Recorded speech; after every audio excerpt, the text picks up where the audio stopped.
قال رسول اللہ صلی اللہ علیہ وسلم من صام بإيمان واحتسابا غفر له ما تقدم من ذنبه صدق الله مولانا العظيم وصدق رسوله النبي الكريم ونحن على ذلك لمن الشاهدين والشاكرين والحمد لله رب العالمين. منا علينا ربنا إذ بعث فينا محمدا صلوا عليه وآله صلوا عليه سرمدا. بمصطفیٰ برساں خویش را کے دیں ہم اوست اگر بہو نہ رسیدی تمام بول حبیس. وہ جو نہ تھے تو کچھ نہ تھا، وہ جو نہ ہوں تو کچھ نہ ہو. جان ہے وہ جہان کی، جان ہے تو جہان ہے.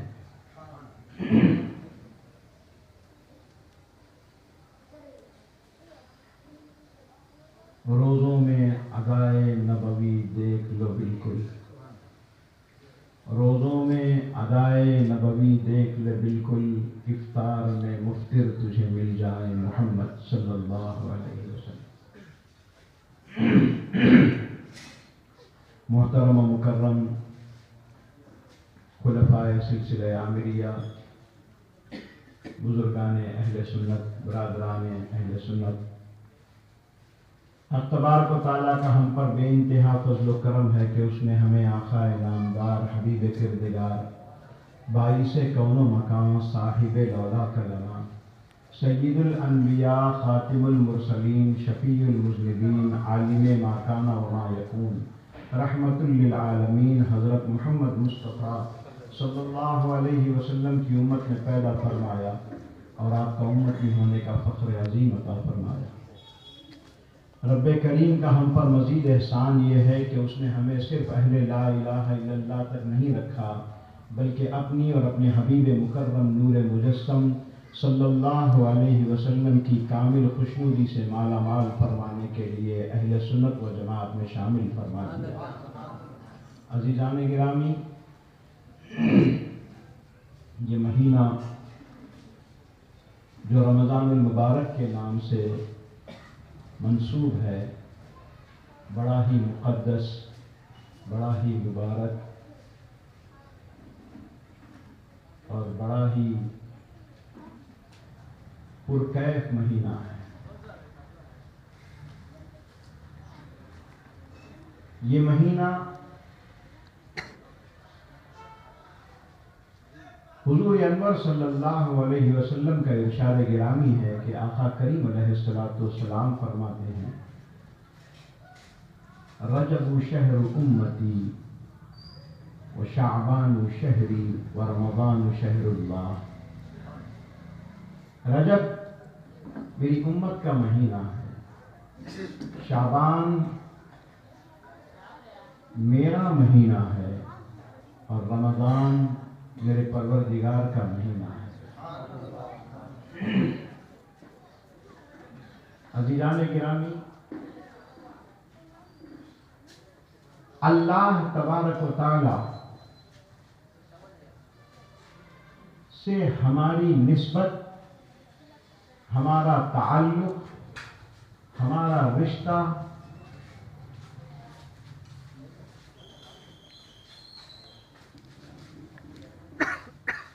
جب ہم اس دنیا میں آئے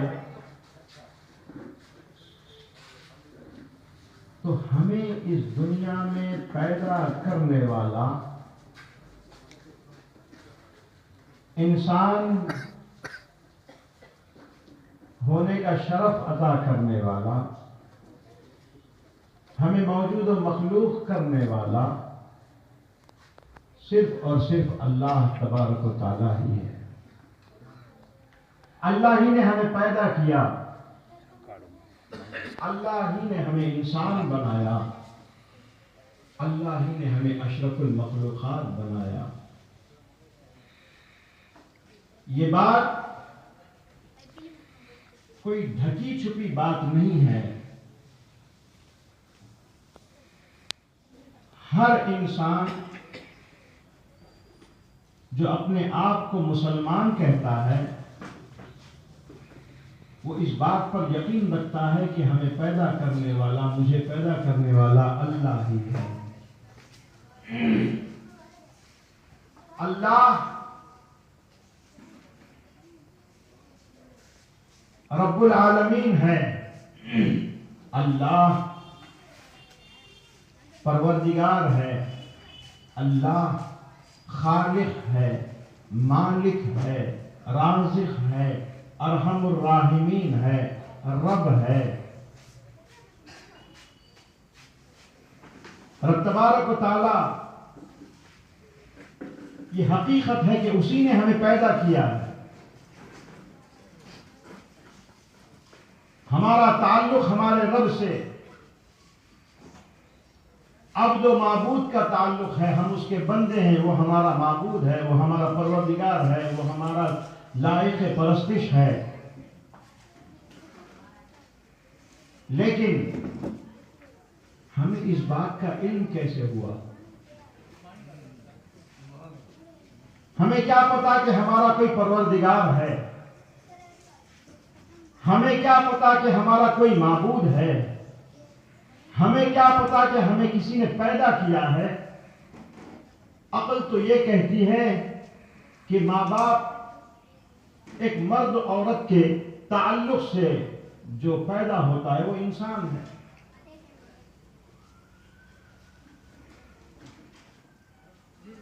یہ تو دنیا جانتی ہے۔ جو بھی انسان اس روئے زمین پر ہے، بھلے ہی وہ اللہ تبارک و تعالیٰ کا ماننے والا ہو کہ نہ ہو، بھلے ہی وہ کسی مذہب کا ماننے والا ہو کہ نہ ہو، بھلے ہی وہ خدائی کا اقرار کرنے والا ہو کہ نہ ہو، سب اس بات، اس حقیقت کو مانتے ہیں کہ ایک مرد اور عورت کے تعلق سے انسان پیدا ہوتا ہے۔ کیا اتنا مان لینا کافی ہے؟ یہ ایک حقیقت ہے، اس کا انکار نہیں کیا جا سکتا، لیکن یہی حقیقت نہیں ہے۔ یہ بھی ایک حقیقت ہے، لیکن یہی حقیقت نہیں ہے۔ اب جبکہ یہ حقیقت تو ہے لیکن یہی حقیقت نہیں ہے، اس بات کا علم ہمیں کیسے ملا؟ ہمیں کیسے ملا؟ ہمیں کیسے پتا چلا کہ ہماری حقیقت یہی نہیں ہے؟ ایک مرد و عورت کے تعلق سے جو پیدا ہوتا ہے وہ انسان، یہی انسان کی حقیقت نہیں ہے۔ ہمیں کیا پتا؟ ہمیں اس بات کا بھی پتا نہیں کہ ہمارا کوئی پیدا کرنے والا ہے۔ انسان کی عقل تو یہ کہتی ہے کہ ہمیں کیا پیدا کرنا ہے؟ ماں باپ کا ملن ہوا تو ہم پیدا ہو گئے، 9 مہینے ماں کی کوکھ میں رہے اور بعد دنیا میں آ گئے۔ اس حقیقت کو ماننے کے لیے، جاننے کے لیے، اقرار کرنے کے لیے، تسلیم کرنے کے لیے مسلمان ہونا ضروری نہیں ہے کہ نہیں؟ سب مانتے ہیں، اس حقیقت کا کوئی انکار کرنے والا نہیں ہے۔ ہمارا پروردگار کون ہے؟ کیا ہم صرف ایک مرد و عورت کے تعلق سے پیدا ہوتے ہیں؟ اگر یہی حقیقت ہے انسان کی، ذرا غور سے سنیں آپ، اگر یہی حقیقت ہے انسان کی کہ کسی مرد و عورت کے تعلق سے پیدا ہوتا ہے، تو بتائیں کہ کتنے مرد و عورت کے تعلق کے بعد بھی اولاد سے محروم ہیں؟ اگر صرف مرد و عورت کا تعلق ہی اولاد کی پیدا ہونے کی ضمانت ہے، اولاد کے پیدا ہونے کی گارنٹی ہے، تو کتنے ایسے مرد و عورت کا تعلق شادیاں ہو رہی ہیں، اولاد نہیں ہے؟ اگر یہی حقیقت ہوتی تو ہر مرد عورت کے ملنے سے اولاد ہونا لازم ہوتا. تو انسان کو اس بات پر سوچنے پر مجبور کرتا ہے کہ صرف مرد عورت کے تعلق سے پیدا ہونا انسان کی حقیقت نہیں ہے.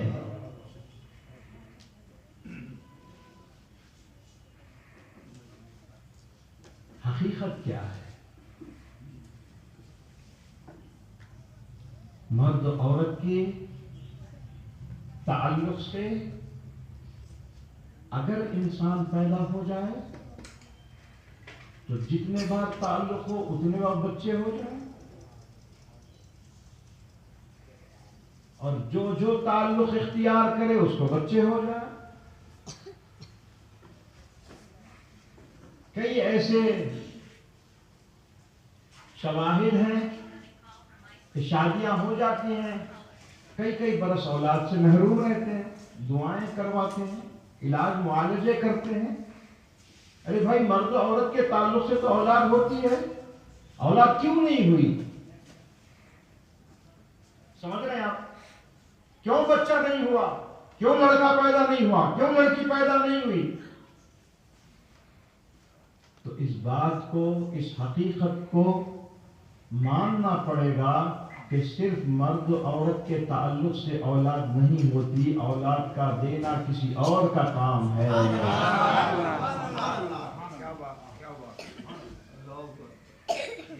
اگر مرد عورت کے تعلق سے اولاد ہو جاتی تو ہر کسی کو ہو جانا، نہیں ہوتی ہے.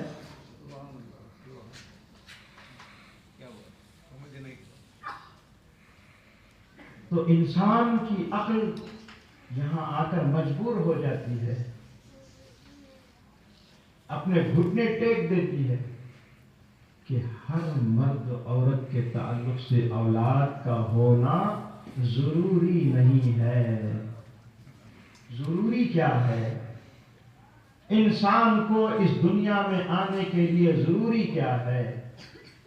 بلا شبہ مرد و عورت کے تعلق سے اولاد ہوتی ہے، یہ حقیقت نہیں ہے، یہ ذریعہ ہے. یہ حقیقت نہیں ہے، ذریعہ ہے، ایک مادھیم ہے، ایک میڈیم ہے، ایک ذریعہ ہے. حقیقت یہ نہیں ہے. حقیقت کیا ہے؟ حقیقت کیا ہے؟ حقیقت یہی ہے کہ جو ذات انسان کو اس دنیا میں لانا چاہتی ہے اسی کے دست قدرت میں ہے. وہ جب چاہے، جس کو چاہے، جیسا چاہے، لڑکا چاہے تو لڑکا دے، لڑکی چاہے تو لڑکی دے. اس میں اختیار ماں باپ کا نہیں ہے، مرد و عورت کا کوئی اختیار نہیں ہے. میری بات غور سے سنیں میرے بھائی. اگر مرد و عورت کا اختیار ہوتا بچہ پیدا کرنے میں تو جب چاہے بچہ ہوتا، جب چاہے بچہ نہ ہوتا. ہے کہ نہیں؟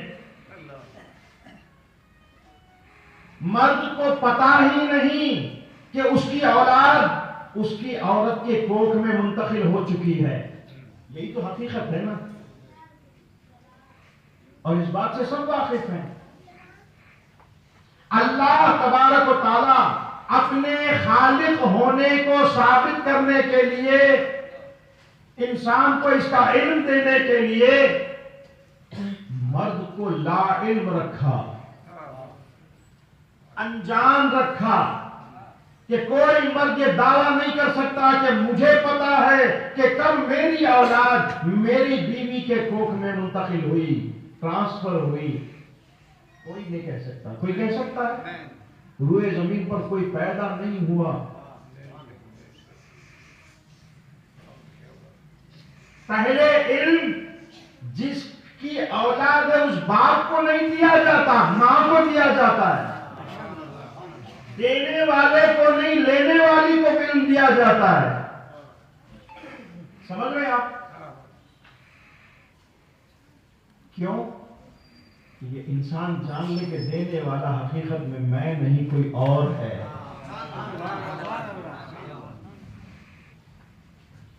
اب لینے والی کو کیوں پہلے علم دیا؟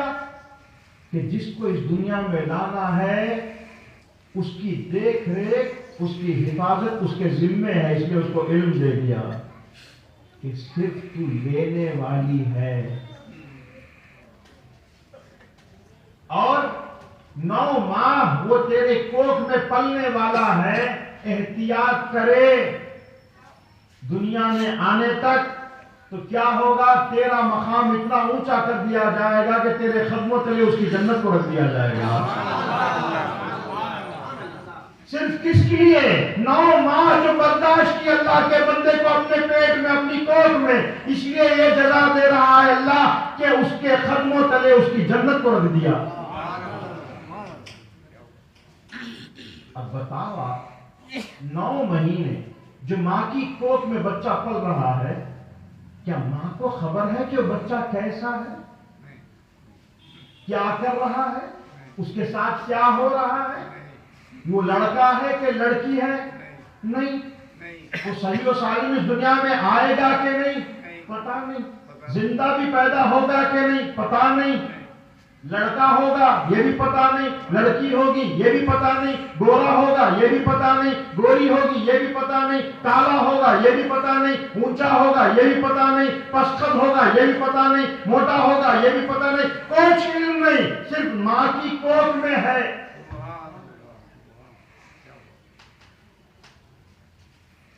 کچھ پتا نہیں۔ کیوں پتا نہیں؟ پتا اس لیے نہیں دیا گیا کہ اس کا کوئی عمل دخل اس میں نہیں ہے۔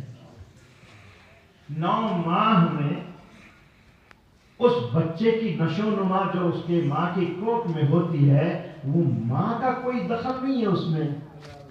اس بچے کو بنانے میں ماں کا کوئی دخل نہیں، کوئی رول نہیں ہے، اس لیے کہا کہ تو صرف رہ۔ یہ جس نے دیا ہے اس کی بارگاہ میں اس کی سلامتی کی دعائیں مانگتی رہ۔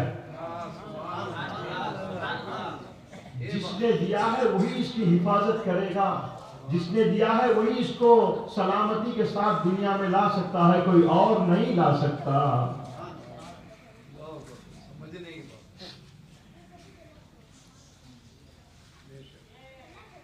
تو ماں کو پتا دیا، ماں کے ذریعے سے باپ کو علم ہوا۔ محبت ہوتی ہے اولاد سے، ہوتی ہے کہ نہیں؟ ماں باپ کو اولاد سے محبت ہوتی ہے۔ محبت تو اولاد سے ہوتی ہے، اولاد دنیا میں آئی ہی نہیں، محبت کیا ہے؟ جو ہی پتا چلا کہ حاملہ ہے، حمل رکھنے والی عورت کو بھی اس کے حمل سے محبت، اور جس کے ذریعے سے حمل ٹکا اس کو بھی اس کے حمل سے محبت۔ یہ محبت نہ دیکھا، نہ جانا، نہ پہچانا، کون ہے، کیا ہے، کدھر ہے، کوئی علم نہیں۔ محبت، یہ محبت ڈالنے والا بھی وہی ہے جو اس کو دنیا میں لانے والا ہے۔ کیوں؟ اگر محبت نہ ہو تو نفرت کرنے لگے گی ماں، اس بچے کو 9 مہینے نہیں اٹھائے گی، اس لیے محبت ڈال دیا۔ اور دنیا میں آنے کے بعد اس کی پرورش کا ذمہ اس کے باپ پر ہے، اس لیے حمل ٹھہرتے ہی اس کے دل میں بھی محبت ڈال دیا۔ کہتا پھرتا ہے کہ میں باپ بننے والا ہوں، دعا کرے، باپ بننے والا ہوں، دعا کرے۔ یہ کیسی قدرتی محبت ہے، کیا شان ہے اس دنیا میں، اس انسان کو لانے والی ذات کی کیا شان ہے۔